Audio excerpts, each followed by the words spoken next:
പരസ്പരം ഇഷ്ടപ്പെടുന്ന പ്രായപൂർത്തിയായ സ്ത്രീയും പുരുഷനും ഒന്നിച്ച് ജീവിക്കുന്നതിൽ തെറ്റൊന്നുമില്ല. ഇന്ത്യയിൽ ഇത് നിയമവിധേയമാണ്.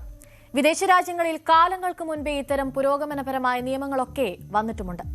പുറത്തുവരുന്നത് സ്നേഹവും പ്രണയവും സഹവാസവും ഒന്നും ഒപ്പം ജീവിക്കുന്നയാളിന്റെ ജീവനെടുക്കാനുള്ള ലൈസൻസ് അല്ലെന്നതാണ്. കാനഡയിൽ കൊല്ലപ്പെട്ട പഞ്ചാബ് സ്വദേശിനി ദമൻപ്രീത് കൗറിനുണ്ടായ അനുഭവമാണ് ഇനി പറയുന്നത്.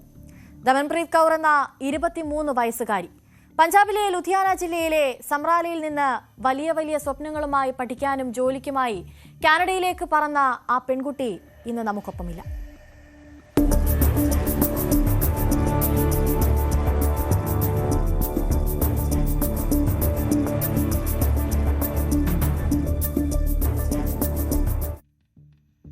കാനഡയിലെ എഡ്മണ്ടണിൽ നിന്നാണ് ഈ ദുഃഖകരമായ വാർത്ത റിപ്പോർട്ട് ചെയ്യുന്നത്.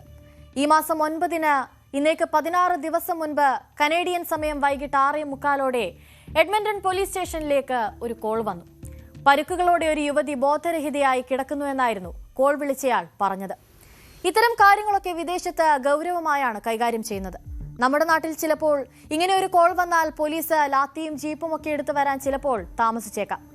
അത് നമ്മുടെയോ പോലീസിന്റെയോ കുഴപ്പമല്ല, പലപ്പോഴും സംവിധാനങ്ങളുടെയും ക്രമീകരണങ്ങളുടെയും ഒക്കെ കുഴപ്പമാണ്.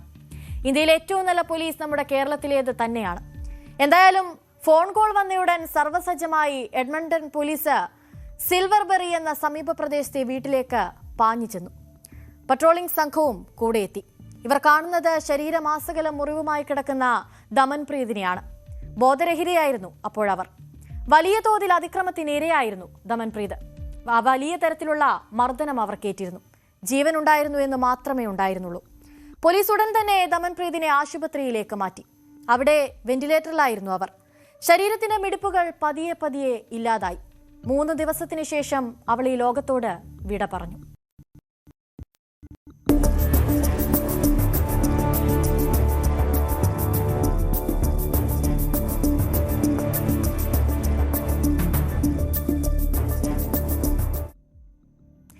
ദമൻപ്രീതിനെ ആശുപത്രിയിൽ എത്തിച്ചതിന് പിന്നാലെ തന്നെ പോലീസ് അന്വേഷണം തുടങ്ങിയിരുന്നു.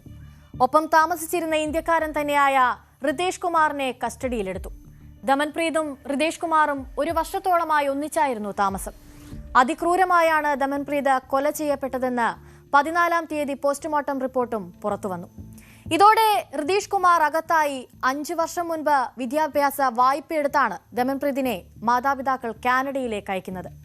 അവിടെ പഠനം പൂർത്തിയായ ശേഷം അവിടെ തന്നെ ജോലിയും കിട്ടി. ഇടയ്ക്ക് 3 വട്ടം നാട്ടിൽ വന്നിരുന്നു. 3 വർഷം മുൻപാണ് തന്നേക്കാൾ 1 വയസ്സ് ഇളയ റിതേഷ് കുമാറിനെ ദമൻപ്രീത് പരിചയപ്പെട്ടത്. പിന്നീട് പരിചയം കൂടുതൽ അടുപ്പത്തിലേക്കും ഒന്നിച്ച് താമസിക്കുന്നതിലേക്കും എത്തുകയായിരുന്നു. ജൂലൈ 9-ന് ഇരുവരും തമ്മിൽ വലിയ തർക്കമുണ്ടായി.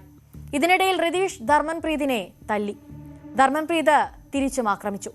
ഇതോടെ നിയന്ത്രണം വിട്ട റിതേഷ് കത്തി ഉപയോഗിച്ച് ദമൻപ്രീതിന്റെ ശരീരത്തിൽ മുറിവുകൾ ഉണ്ടാക്കി. ബോധരഹിതയായി നിലത്ത് വീണപ്പോൾ തുണി കൊണ്ട് കഴുത്ത് ഞെരിക്കുകയായിരുന്നു അയാൾ.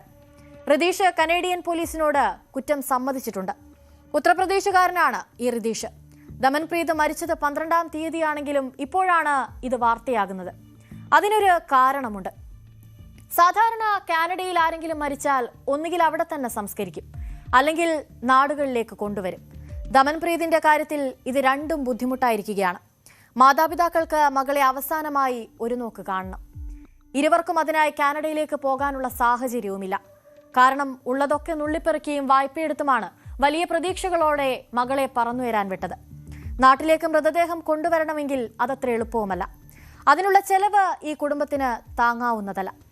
ദമൻപ്രീതിന്റെ കൂട്ടുകാർ ചേർന്ന് ഗോഫണ്ട് മീ എന്നൊരു ക്യാമ്പയിൻ തുടങ്ങിയിട്ടുണ്ട്. ഇന്ത്യക്കാരിൽ നിന്ന് തന്നെ പണം പിരിച്ച് ദമൻപ്രീതിന്റെ മൃതദേഹം നാട്ടിലെത്തിക്കുകയാണ് ഇവരുടെ ലക്ഷ്യം.